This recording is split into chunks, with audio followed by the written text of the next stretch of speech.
Se eu não estou vendo ninguém aqui, ó, pessoalmente, fisicamente, ele poderia questionar dizendo isso. Só que isso foi suficiente para Josué olhar para dentro de si e perceber que quem estava falando com ele era muito mais do que uma pessoa real.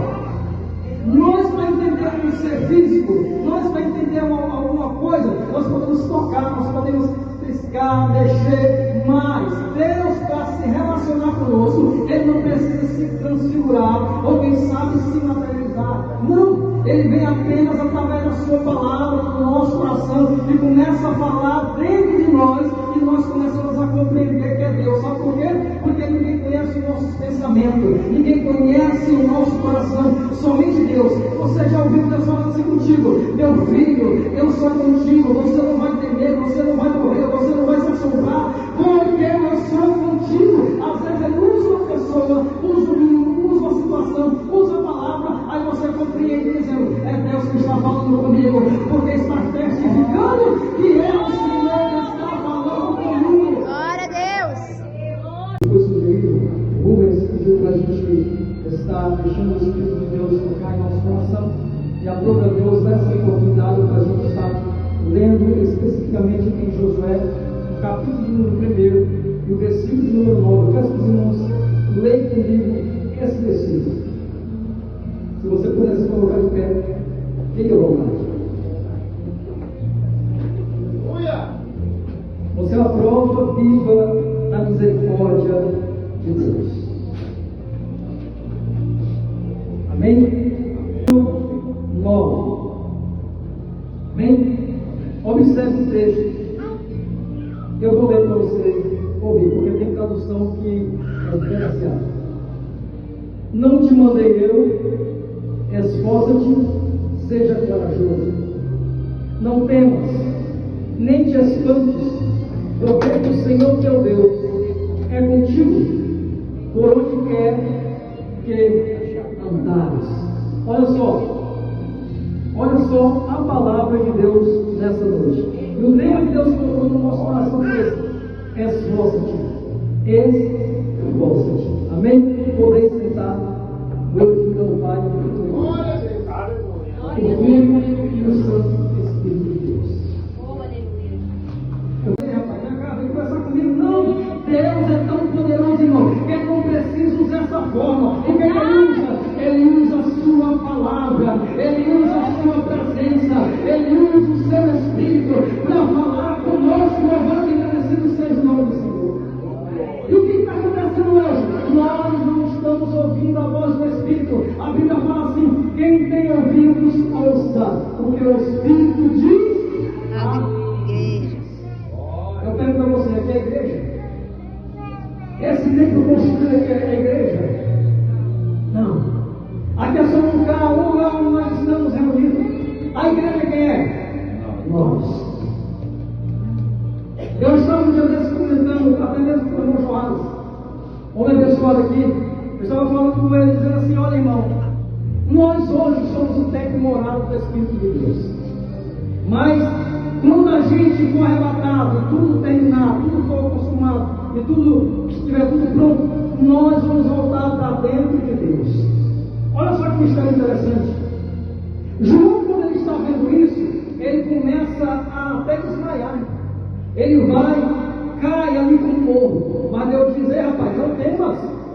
Eu sou o leão da tribo de Judá, aquele que venceu, aquele que tem a chave da morte e do inferno. Não se preocupa, João, você não vai perecer. Foi do mesmo jeito que ele falou para Josué: não se preocupa, rapaz, você vai andar, você vai terminar, mas você não vai ser destruído, você não vai ser destruído, porque é o seu Deus que te sustenta com a destra da minha justiça.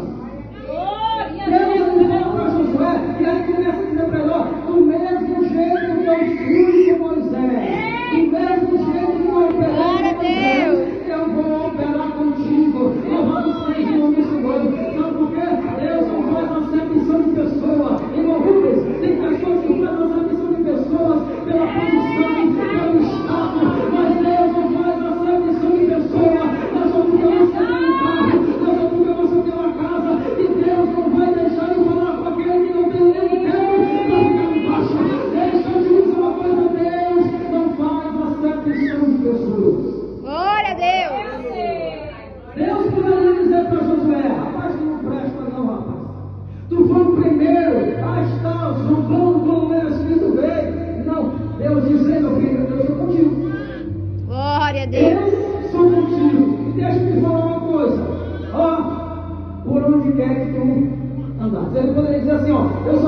só enquanto tu estava na tua casa. Eu sou contigo enquanto tu estiver no teu trabalho. Eu sou contigo, Josué, enquanto tu estiver aqui, ó, conversando comigo, não, é por onde quer que tu. Isso significa, irmão, significa cuidar de Deus. E a Bíblia Sagrada fala no Salmo de número 91. Quem tem Bíblia aí? Salmo de número 91. A Bíblia Sagrada fala no verso 1, dizendo assim: aquele que habita no esconderijo do Altíssimo, a sombra do Onipotente descansará. Deus estava dizendo para Josué: tu está debaixo das minhas asas. Tu está debaixo do meu esconderijo.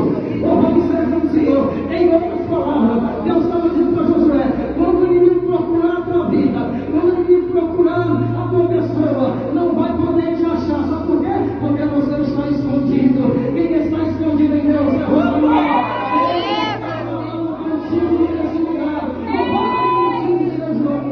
Glória a Deus! Josué agora, o nome dele começou a engrandecer. E eu perguntei a Deus: Deus, a Bíblia Sagrada fala a respeito dos nomes que vieram sobre a terra. Aqui eu quero que você pare um pouquinho e observe. Deus ele vai falar no texto dizendo que ele começa a engrandecer o nome de Josué.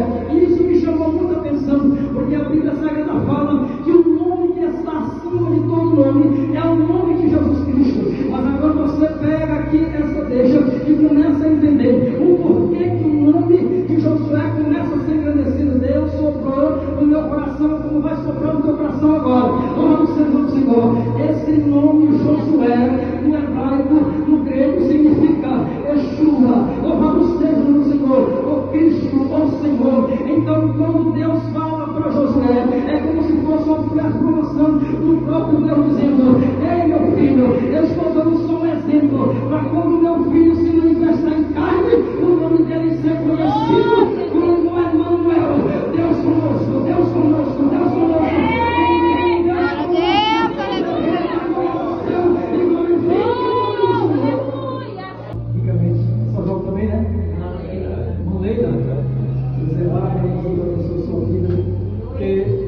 Pessoas nesse momento, meu irmão, estão no hospital, presídios, estão numa situação que eles queriam estar no momento assim, né, para comemorar, para estar junto da família, mas infelizmente eles não podem, né?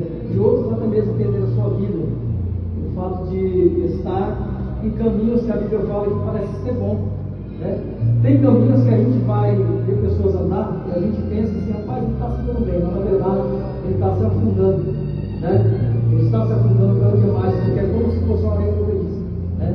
Você pensa que tem uma estrutura, mas quando você pisa, você começa a se afundar, né? Então, quem está na presença de Deus, quem está vivendo com Deus, por mais que ele venha naufragar, mas Cristo vem e pega na sua mão e levanta, assim como fez com Pedro, né? Pedro começou a andar sobre as águas. Você percebe que ele olhou de um lado para o outro, viu a tempestade, viu a fúria do mar, e ele tirou o foco de Cristo. Ele começou a afundar. Mas Cristo disse: rapaz, calma aí, cara, você está aqui. Amém? Eu quero louvar a Deus pela sua oportunidade, louvar a Deus pela vida da minha esposa, louvar a Deus pela vida dos irmãos que vieram esposo, meu padrasto abençoado aí, né, que chama todo esse caminho. Louvar a Deus pela vida de todos os irmãos, pela vida